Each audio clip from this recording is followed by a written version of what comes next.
Hi guys, welcome back. Hope you guys doing good. So this is a continuation video of our penetration testing, chapter 5, exploitation technique Metasploit framework. So the Metasploit framework working with the public exploit can often be difficult. They must be modified to fit each scenario and tested for machine code. Each exploit uses a unique command line syntax. And there is no standardizations in coding practice or language. In addition, there are a variety of post-exploitation tools, auxiliary tools, and numerous attacks techniques that must be considered in even the most basic attack scenarios.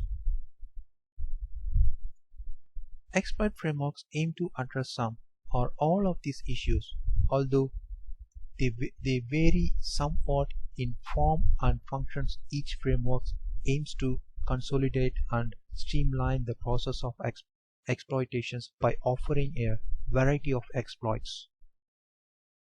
So simplifying the usage of these exploits, easing lateral movement, and assisting with the management of compromised infrastructure. Most of these frameworks often dynamic payload capabilities, which means that for each exploit in the framework we can choose various payload to deploy. Over the past few years, several exploit and post-exploitation frameworks have been developed. While many of these frameworks are commercial offering, the Metasploit framework is open source and is the focus of the module. The project initially started off as a portable network game and has evolved into a powerful tool for penetration testing, exploit development, and vulnerability research. Newcomers to the Metasploit framework are often overwhelmed by the multitude of features and use cases it offers. The Metasploit framework is valuable in almost every phase of a penetration test, including passive and active information gathering, vulnerability research and development, client-side attack, post-exploitations, and much more. With such overwhelming capability, it is easy to get lost.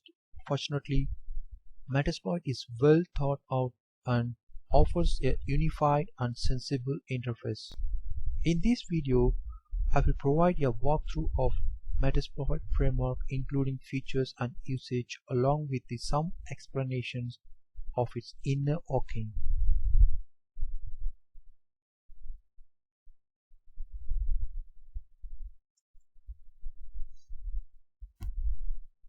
Metasploit user interface and setup. Although the Metasploit framework is pre-installed in Kali Linux, the PostgreSQL service that Metasploit depends on is neither active nor enabled at boot time. We can start the record service as we would any other common service. This command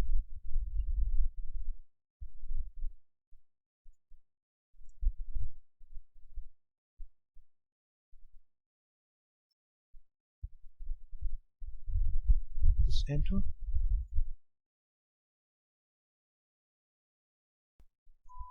We can also enable the service at boot with system control.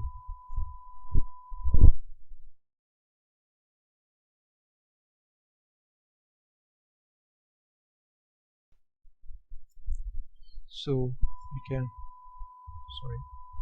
with the database started, we need to create and initialize the Metasploit framework. The command sudo MSF db init. Okay. Since the Metasploit is under constant development, we should update it as often as possible. So within Kali Linux, we can update Metasploit with the command apt. So this command, we can use it for update. Okay. Should now started. So it takes some time to complete.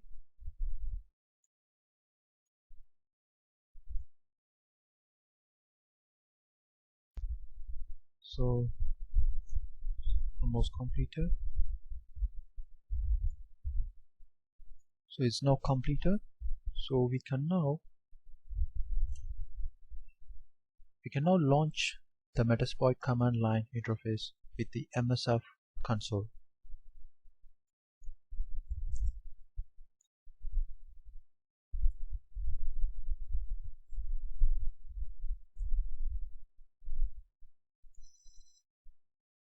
Okay, sure.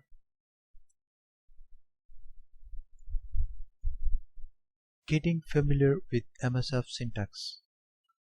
The Metasploit framework includes several thousand modules divided into categories.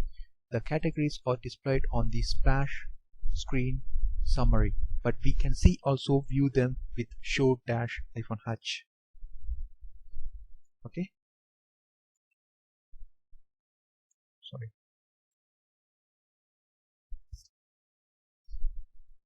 So here you guys can see here,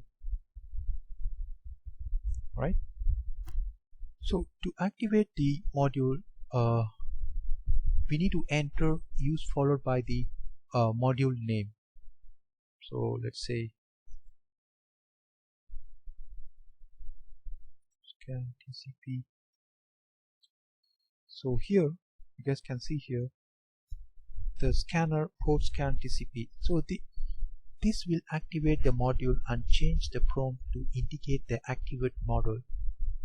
So we can use the back command to move out of the current context and return to the main prompt. Okay.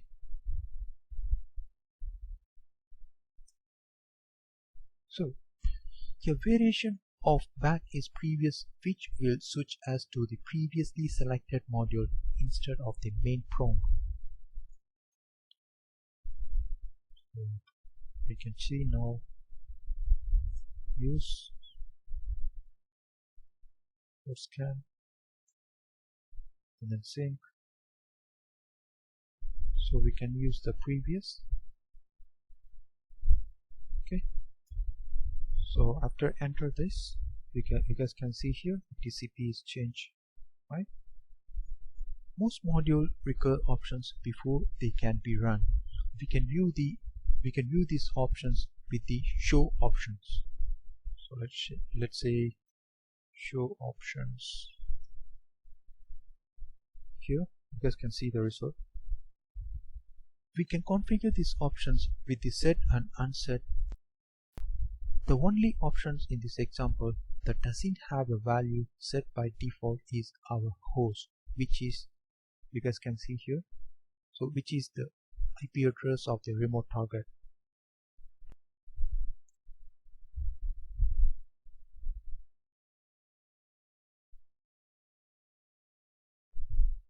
To perform a scan of our Windows workstation with the TCP port scan module, we must first set the rhost options with the remote host IP address using the set command. Host and then IP address of my remote host.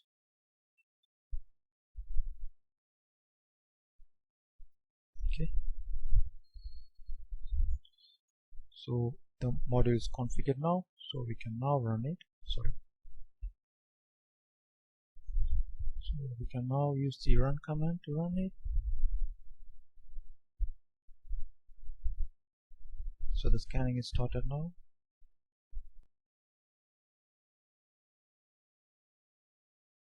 So you guys can see here the TCP scanner module found a number of listening ports on our target.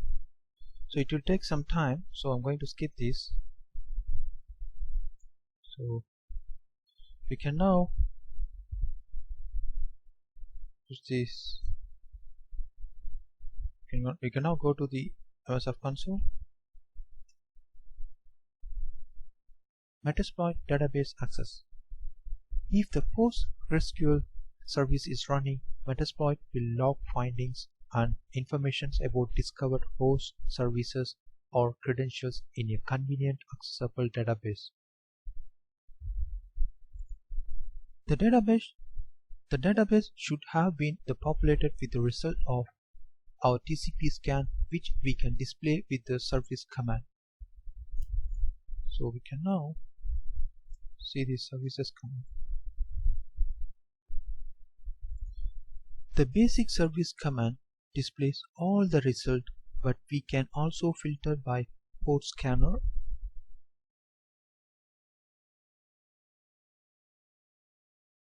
Basic service command displays all results, but we can also filter by port number, service names and more, as shown in the help output of the service command, as you guys can see here. Okay.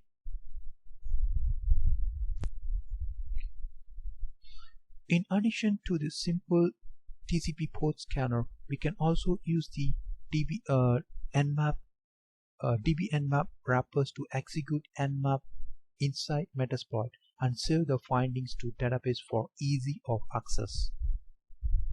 So we can use the dbnmap.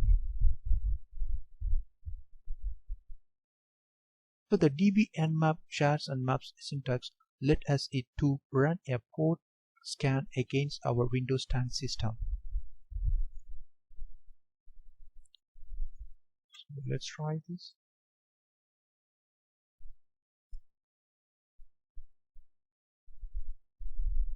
So Windows 10 IP. So we can now enter.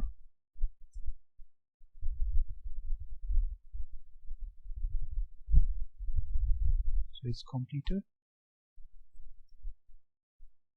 To display all discover hosts up to the point, we can issue the host command.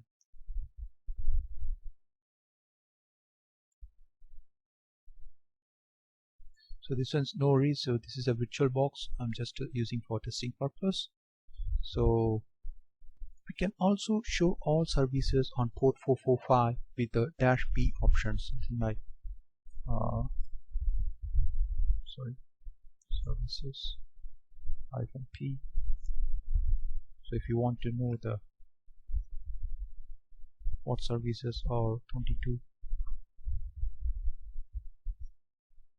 so you guys can see here. So you can also use the different port number. Okay, 21. So there is no services here. To help organize content in the database, Metasploit allows us to store information in separate workspaces. When specifying a workspace, we'll only see database entries relevant to that workspace, which helps us easily manage data from various enumerations efforts and assignments. We can list the available workspace.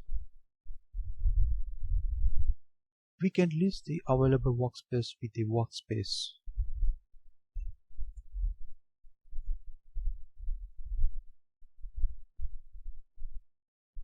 To add a workspace, we can use -a followed by the workspace name.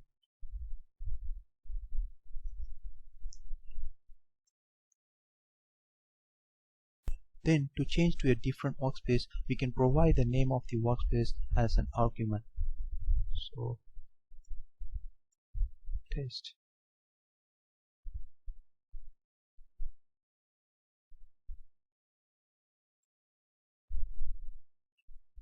Okay. Lastly, we can use -d followed by the workspace name to delete a workspace.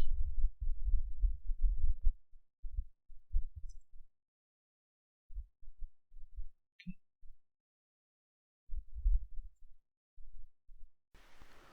Auxiliary modules. The Metasploit framework includes hundreds of auxiliary modules that provide functionalities such as protocol enumerations, port scanning, fuzzing, sniffing, and more.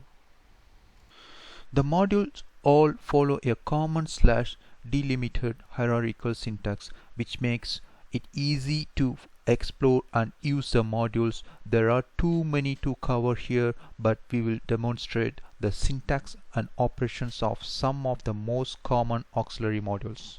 To list all auxiliary modules, we run the show auxiliary command. Okay, so this will list all auxiliary module, meaning this displays a very long list of all auxiliary module. So as you guys can see here, so we can use search to reduce this considerable output. So we can use the search and -h. So you guys can see here, Metasploit allows us to filter by app, type, platform and more. So for example, we can search for auxiliary modules that have SMB in the name. Auxiliary.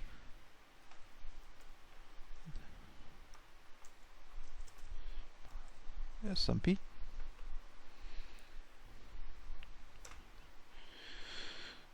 So we can here select the target module. So once we select this target, we can use the use command here. So let's say if you want to so here I'm going to use this auxiliary scanner SMB login.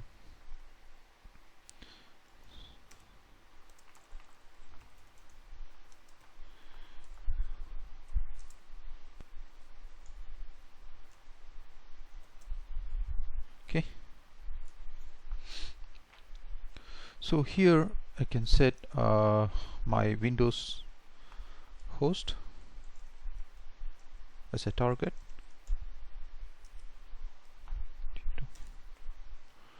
So one moment.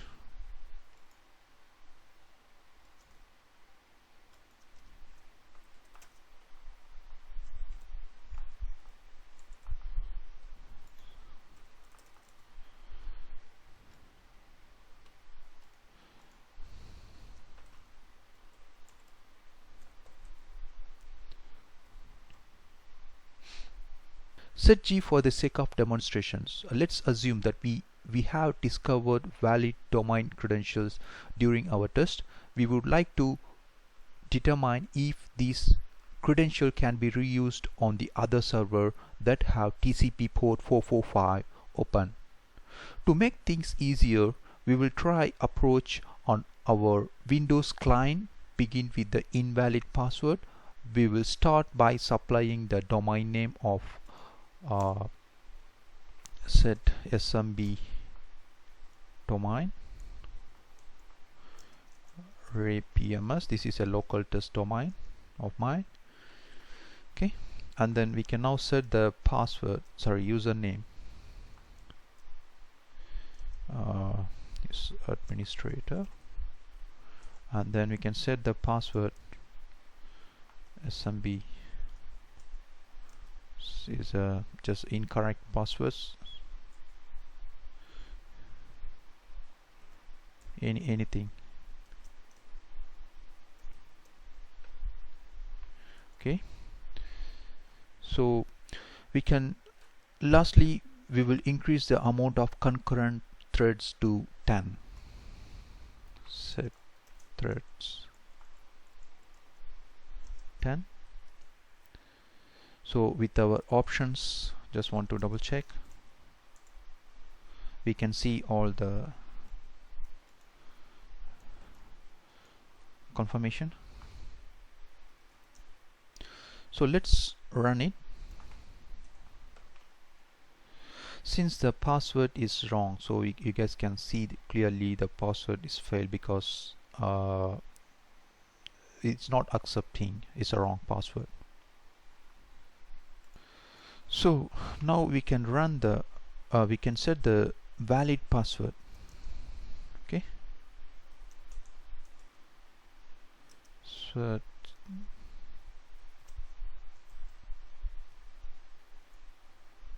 so we can now rerun it. So as you guys can see here, its password, the login credential is success.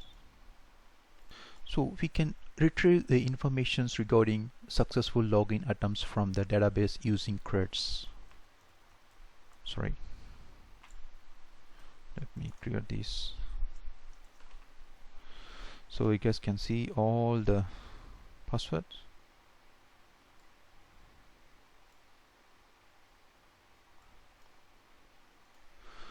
Although this run was successful, this method will not scale well to test a large user base with a variety of passwords. We could instead use the user pass file parameter, which will read the credential from a file contain users and password. Although this run was successful, this method will not scale well to test a large users base with a variety of passwords.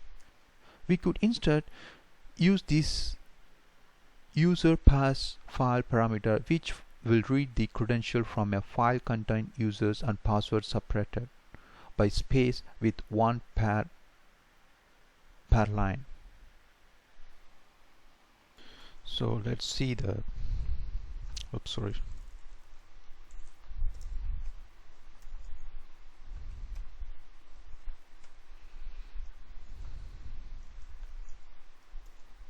Jobs users.text.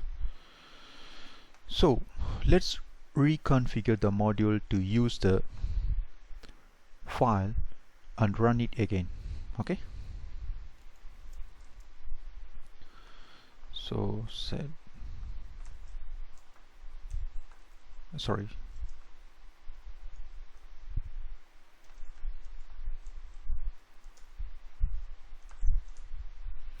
so files and then home,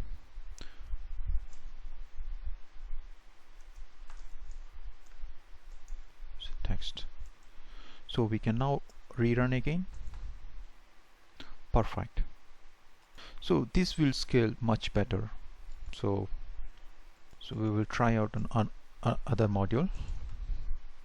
So we will see another example. So in this example, we will try to identify machines listening on TCP port 3389, which indicates they might be accepting remote desktop protocol connections. To do this, we will invoke the RDP scanner module.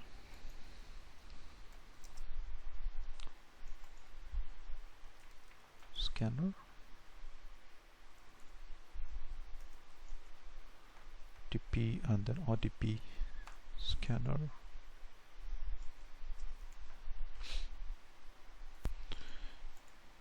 So we can now use the show options to double confirm. So as you guys can see here, because we used the set G instead of the set to configure the R host value of the last module, we find it's already set here. So we can now run it to see whether the RDP is running or not. So we can now see this is detected, the RDP, there is a one machine is running. This is my test machines.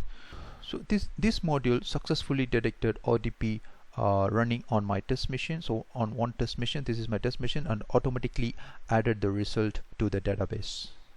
Okay, so we can now clear and back. Okay, now we can see exploit modules.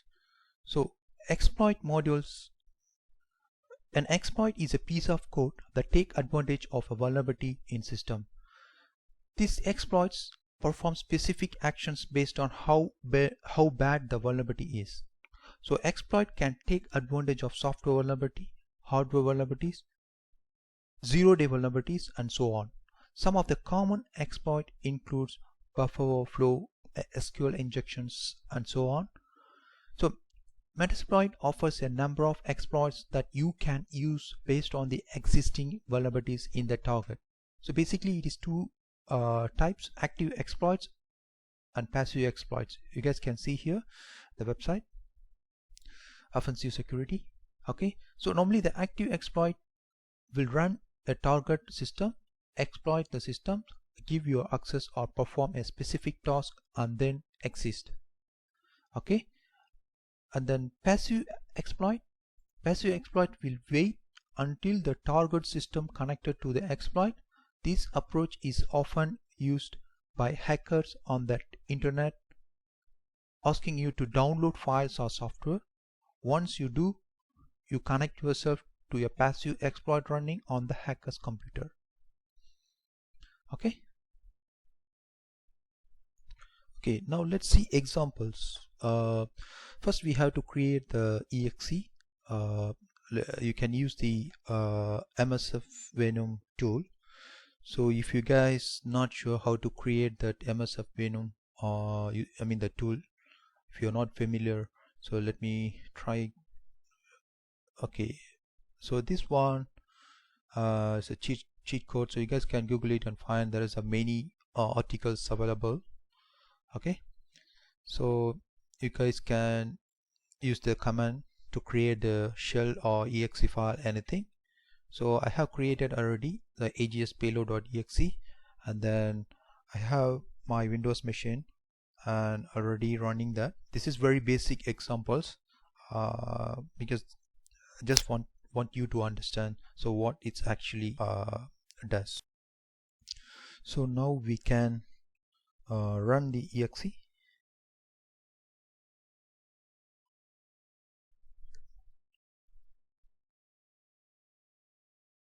So we can now go back to that Kali machine, Kali Linux machine, and we can now enter the handler.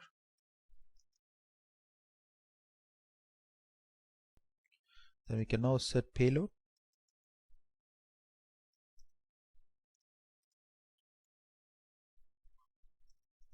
Okay, and then reverse TCP.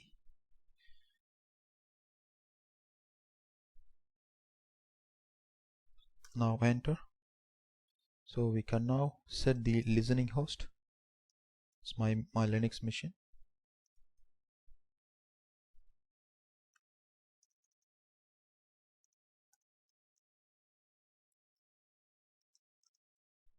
And then listening port, if you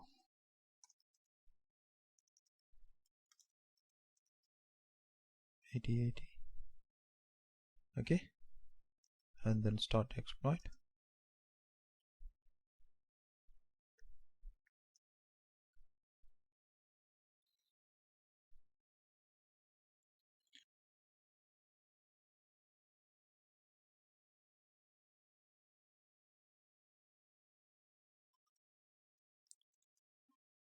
Okay, let me use the exploit command.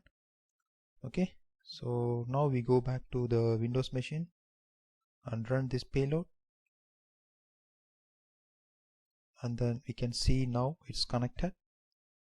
Okay, so we can now check the victim machine.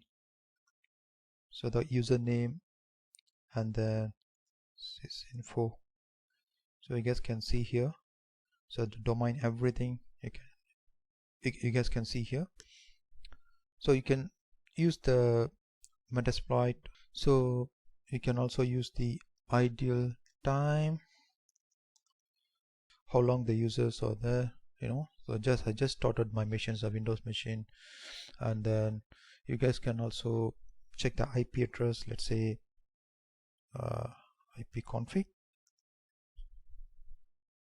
sorry, it's a typo. So IP address, and then so you guys can see everything using the command. Okay,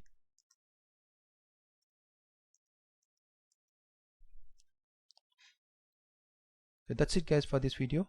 So we have completed the exploit techniques. So the next one is a privilege escalation. We will see more examples, and then so what is actually the privilege escalations, everything. So we will see in next video onward. Stay safe and healthy. Bye bye.